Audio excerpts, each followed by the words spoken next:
அப்பா விருப்பம் மட்டும் நிறைவேறட்டும்.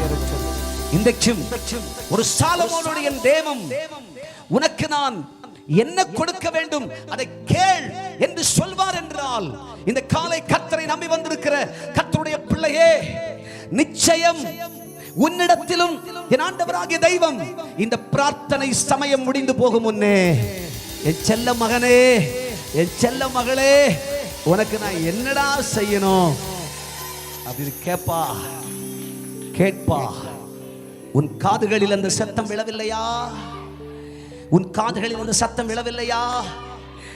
இது வேற யாரோ ஒருவருக்காக பேசுறது இல்ல, எனக்காக தான் ஆண்டவர் பேசிட்டு இருக்கிறார். ஆண்டவர் ஏண்டதான் கேட்டுட்டு இருக்கார். ஒருவேளை அசரீரியாய் உன் காதுகளில் விழாவிட்டாலும், உன்னோடு தெய்வத்தால் அனுப்பப்பட்ட நிறுத்தப்பட்ட தீர்க்கதரிசியா சொல்ற கர்த்தர் உன்னை பார்த்து, நான் உனக்கு என்ன செய்ய வேண்டும், உனக்கு வேண்டும் என்பதை என்னிடத்தில் கேள் என்று கர்த்தர் உன்னோடு கேட்கிறார். ஆமென், ஆமென். கேட்டதற்கு சாலமோன் என்ன பதில் சொன்னான்?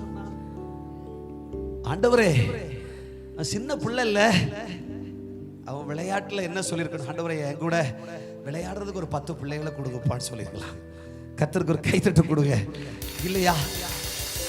ஆனால் அவன் ஆண்டவரோடு கேட்டான், ஆண்டவரே, எனக்கு எண்ணிக்கை கடங்காத உம்முடைய இலக்கச்சனமாய் இருக்கிற இந்த ஜனம், இவர்களை நடத்துவதற்கு எனக்கு ஞானத்தையும் புத்தியையும் எனக்கு தாரும், எனக்கு தாரும், எனக்கு ஞானத்தையும் புத்தியையும் எனக்கு தாரும்.